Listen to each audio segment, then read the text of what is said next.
Só, paciente mulher, 38 anos, histórico de dor lombar há mais de 10 anos, que sempre que surgiu uma crise melhorava em cerca de 1 a 2 semanas com automedicação. Nunca foi para emergência por causa de uma crise tomar infiltração de corticoide ou coisa parecida. Durante o tratamento conservador da fisioterapia, ela passou por um profissional que falou para ela que se ela dobrasse a coluna, o disco ia comprimir o nervo e ela iria irradiar ainda mais dor. Ela sentia muita dor lombar e nesse último episódio ela começou a transferir a dor para genital, tendo incapacidade para atividade sexual. Olha o nível de incapacidade dessa paciente.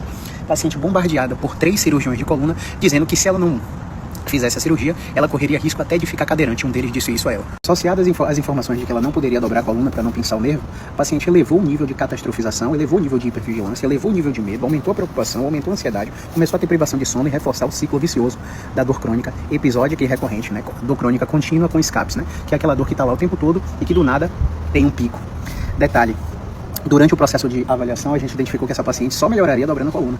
E quando ela ouviu isso na minha boca, ela começou a ter sudorese excessiva, começou a ter tremores nas mãos, só pela ideia de que ela iria dobrar o tronco para melhorar.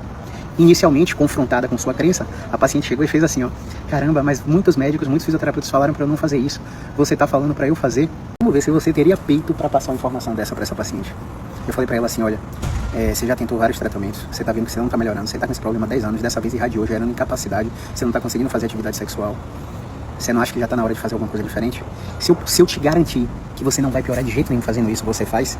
A paciente aumentou tremor, aumentou sudorese. Eu tive que deitar a paciente para fazer padrões respiratórios. Fiz cerca de 3 séries de 35 respirações profundas. Fiz terapia manual enganatória. Como assim enganatória? Para enganar o sistema nervoso dela e fazer com que ela tivesse algum nível de dessensibilização. Quando eu percebi, depois de 40 minutos, cerca de 40 minutos, que ela começou a relaxar, que ela começou a parar o tremor, parar a sudorese, coloquei ela de 4 apoios e pedi para ela sentar no calcanhar. Ela começou a sentar no calcanhar, sem sentir dor, só sentir alongamento. E eu fiz uma pergunta para ela. Você sabe que quando você chega o bumbum no calcanhar, esse movimento tá acontecendo na sua coluna, né? Aí ela olhou para mim assim com o olho arregalado, como se entrasse na mente dela dessa vez, que ela tava dobrando a coluna de um jeito diferente e não tava piorando. E aí eu falei pra ela, pois é, você tá dobrando a coluna e não tá piorando. Você tá igual a como você chegou aqui. Olha que loucura. Ela mas eu nunca tentei fazer esse movimento. Pois é, há muito tempo que você não tenta dobrar. Vamos tentar dobrar novamente? Teve algum nível de tremor, essa paciente começou a dobrar e da repetição 1 até a repetição 9, ela dobrou sentindo dor. Da repetição 10 até a repetição 15, a dor foi diminuindo até cessar, com uma série de dobrar a coluna pra frente. Sei que nesse momento muitos fisioterapeutas parariam e mandariam o paciente para casa com esse movimento como tarefa de casa, né? Eu tenho certeza absoluta disso. Só que eu tive que questionar ela por que ela acha que ela estava melhorando. Ela, não sei, o que é que você acha que da repetição 1 a 9 doeu e da repetição 9 a 15 começou a diminuir? Ela, eu acho que eu comecei a fazer certo o movimento, né? Acho que eu estava fazendo o movimento errado. E faz sentido pensar dessa forma. Só que eu estava filmando o paciente fazendo exercício. E ao filmar a paciente fazendo exercício e comparar, ela percebeu que ela não mudou nada no padrão. Pediu para ela repetir mais uma série, do jeito dela, e quando ela ia pro movimento, ela ia com a testa franzida, ela ia com a arcada dentária oclusa, com oclusão temporomandibular, com tensão de masseter, com contração de abdômen, com excesso de cautela. Eu perguntei, você está percebendo o que é que está acontecendo? Existe um tipo de resposta antecipatória da experiência de dor, que aumenta a excitabilidade das vias neurais que fazem com que você perceba mais ou menos dor. É tipo um botão de volume, que você aumenta e que você diminui. Então, na execução, antes da execução, a paciente já estava com um padrão de pensamento, meu Deus, vai doer, meu Deus, vou me machucar mais. Sabe? O medo excessivo, ativando a amígdala, fazendo com que o córtex protegesse ela de algo que ela julgava ser ameaçador. O comportamento de franzir a testa, de fechar os olhos, de morder, de fazer oclusão temporomandibular, de aproximar o ombro das orelhas, de colocar a língua no céu da boca, de contrair o abdômen, de ir para um movimento dura, rígida, como se fosse um punho cerrado e não um punho aberto girando, né? A propósito, faz isso aí agora. Sua coluna se parece mais com um punho cerrado ou com um punho aberto? Não vai ser da noite pro dia, mas eu brinco com os pacientes falando assim: você pode sentir a dor e deixá-la no campo da sensação, no campo do espectro sensório discriminativo. E você pode não se comportar dolorosamente, mexendo no campo afetivo, motivacional, cognitivo, valorativo. Entende o que eu tô querendo dizer? Eu tô sentindo dor, mas eu decido não me comportar dolorosamente. Eu decido não franzir a testa. Eu decido não fechar os olhos, declarando corporalmente uma linguagem que vai dizer pro seu cérebro que eu estou apreensivo. Eu decido não morder, não ranger os dentes. Eu decido relaxar os meus ombros, soltar o meu abdômen e focar única e exclusivamente na tarefa, mesmo que eu esteja sentindo dor. Não há como vencer a dor.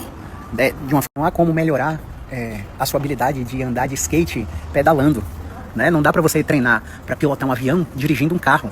É preciso exposição. Não dá para você se tornar um vencedor sem ser um enfrentador. O paciente que enfrenta o processo, claro, não é de forma deliberada, tá doendo, vou fazer assim mesmo, não é gradualmente, mas eu vou fazer aos pouquinhos. Existem níveis de pouquinhos, né, que o profissional que vai determinar o que é pouquinho para você através de uma avaliação conjunta, elencando o que chamamos de SUD, que aí eu brinco assim com os pacientes, que é como se fosse tratando medo de barata com terapia. Exemplo, supostamente eu tenho medo de barata, beleza? E aí a terapeuta me pergunta, de 0 a 10, qual seria a experiência mais aversiva com barata?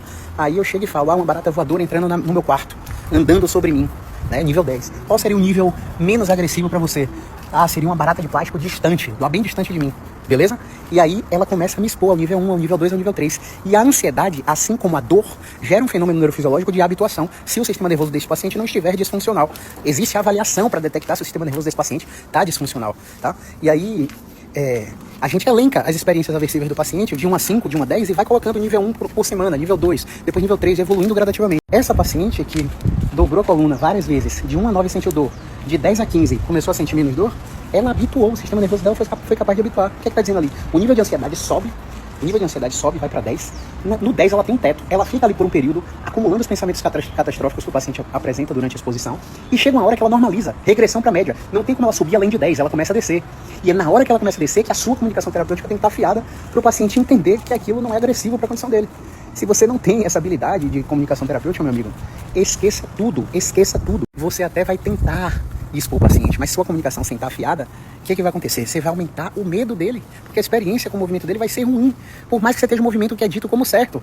Eu brinco que depois que eu avalio um paciente nas sessões clínicas, né, eu brinco com os alunos assim, achei preferência direcional, achei habituação, violei expectativa, o paciente entendeu que tem uma luz no fim do túnel, reduzimos a desesperança, o paciente fecha o tratamento, aí eu brinco assim, quem acredita que se eu não tivesse tido toda essa conversa com esse paciente, esse movimento não teria tido efeito, levanta a mão. Alguns até hesitam em levantar a mão, mas a verdade é que se eu botasse só o movimento que fez o paciente melhorar, que você viu a melhora, que você constatou, documentou aquela melhora, esse paciente não teria melhorado. Porque eu preciso, prioritariamente, violar a expectativa do paciente, aumentar a esperança e mostrar a luz no fim do túnel que existe uma possibilidade dele melhorar, modificar a experiência de dor durante o movimento, fazer o paciente entender aquilo de uma forma diferente, sem ficar debatendo com o que o médico disse. Porque não sei quem do Círio disse, do Einstein disse, do Sara disse, o não sei quemzinho da USP falou. Você não fica competindo com a informação que um profissional nocebo deu para o paciente. Antes de dar suas explicações, viola a expectativa dele. E depois da violação de expectativa que você começa a fazer as suas comunicações terapêuticas. Fez sentido? Reage aqui. Ficou com alguma dúvida? Alguma coisa não ficou clara? Eu espero que tudo isso tenha sido explicado de uma forma simples e você reconheça se o profissional que está te acompanhando é capaz de lidar com o seu problema mesmo. Ou que você, que é fisioterapeuta, reconheça se você tem alguma limitação nesse campo, porque com limitação nesse campo você não vai dar resultado do paciente. Faz sua pergunta aqui, que ao longo do dia de consultório a gente para responder em vida, beleza? Tamo junto.